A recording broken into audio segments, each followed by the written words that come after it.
ములుగు రోడ్డులోని మహాత్మా జ్యోతిబా పూలే 199వ జయంతి సందర్భంగా ఆయన విగ్రహానికి మంత్రి కొండా సురేఖ, ఎంపీ కడియం కావ్య, ఎమ్మెల్సీ శ్రీపాల్ రెడ్డి, ఎమ్మెల్యేలు నాయని రాజేందర్ రెడ్డి, కెఆర్ నాగరాజు, కలెక్టర్లు డాక్టర్ సత్యశారద, ప్రావీణ్యులు మరియు నివాళులు అర్పించారు. ఈ సందర్భంగా మంత్రి కొండా సురేఖ మాట్లాడుతూ ఆనాటి సమాజంలోని రుగ్మతలను పారద్రోలడానికి ఉద్యమిస్తూ భవిష్యత్ తరాలకు మార్గం చూపిన మహనీయుల్లో జ్యోతిబా పూలే ఒకరని పేర్కొన్నారు. బాల్య వివాహాల నిర్మూలన, వితంతు పునర్వివాహాలను ప్రోత్సహించారు. అంటరానితనాన్ని రూపుమాపారు. సమానత్వం కోసం మహిళలు విద్యావంతులు కావాలని చెప్పిన మొదటి వ్యక్తి జ్యోతిబా పూలే దంపతులు అని అన్నారు. పూలే దంపతులు ఆనాడే బాలికల కోసం విద్యాలయాన్ని స్థాపించి బాలికలు చదువుకోవాలని అవగాహన కల్పించారని గుర్తు చేశారు. సమాజానికి జ్యోతిబా పూలే అందించిన సేవలను ఆదర్శంగా తీసుకుని అంబేద్కర్ లాంటి వారు ముందుకు సాగారని అన్నారు.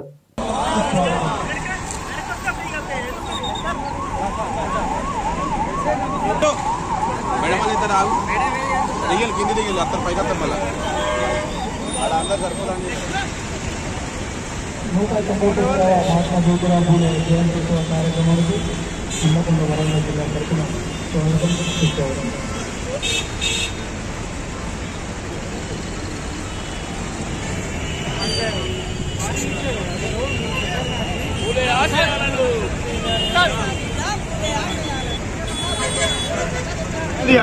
వరంగల్ జిల్లాలో ఉన్నటువంటి ములుగు రోడ్లో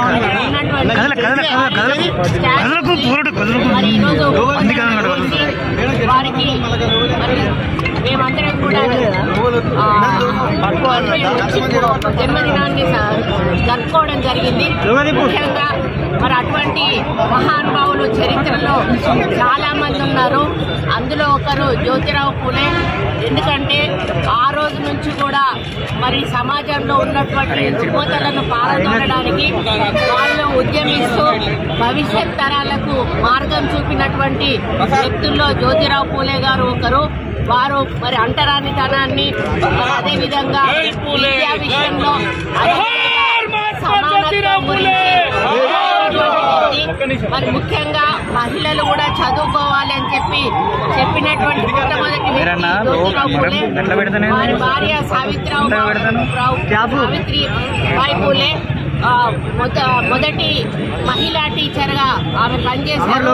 వీరిద్దరూ కూడా కలిసి ఒక గర్ల్స్ స్కూల్ ని కూడా ఆ రోజుల్లో స్థాపించి అమ్మాయిలు కూడా చదువుకోవాలి అని చెప్పి మరి సమాజంలో మన అవగాహన కల్పించినటువంటి వ్యక్తి జ్యోతిరావు పూలే గారు. మరి అదేవిధంగా ఈయనను ఆశయంగా తీసుకొని అంబేద్కర్ లాంటి వాళ్ళు కూడా చాలా ఉద్యమాల్లో పాల్గొనడం జరిగింది. ఈయన బాల్య వివాహాలను అడ్డుకోవడము, వితంతువుల వివాహాలను కూడా ఆయన ఎంకరేజ్ చేయడం జరిగింది. ఒక మహిళ భర్త చనిపోయినంత మాత్రాన విధవగా ఉండకూడదు, మళ్ళీ పెళ్లి చేసుకొని మంచి జీవితాన్ని గడపాలని చెప్పినటువంటి వ్యక్తుల్లో మరి తను కూడా ఒకరు. మరి అటువంటి మహనీయుడు మరి చరిత్రలో నిలిచిపోయే విధంగా ఎన్నో మరి సంస్కరణలు, సమాజానికి ఉపయోగపడేటువంటి కార్యక్రమాలు, ఉద్యమాలు చేశారు. అటువంటి వాళ్ళ వల్లనే ఈరోజు మనం ఇక్కడ ఉన్నామని చెప్పుకోవాల్సిన అవసరం ఉన్నది. మరి అన్నీ కూడా మనం అనుసరిస్తానే ఉన్నాం ఇప్పటికీ. మరి ఇప్పుడు సమానత్వం అనేది ఒకటి మనం ఈరోజు బీసీ కులగణన ద్వారా మనం పోరాడుతూ ఉన్నాం. ఎంత నెంబర్ ఉంటే అంత హక్కు కల్పించాలి అని చెప్పి అది ఆ రోజే ఆయన మాట్లాడిన మాట. ఈరోజు మన రేవంత్ రెడ్డి గారు, రాహుల్ గాంధీ గారి నాయకత్వంలో కాంగ్రెస్ పార్టీ తెలంగాణలో అది అమలు చేస్తున్నందుకు మాకు గర్వంగా ఉంది. కాబట్టి ఇటువంటి మహనీయుల ఆశయాలను ముందుకు నడిపిస్తూ కాంగ్రెస్ పార్టీ ప్రభుత్వం ముందుకెళ్తుందని, ప్రజల సంక్షేమం కోసం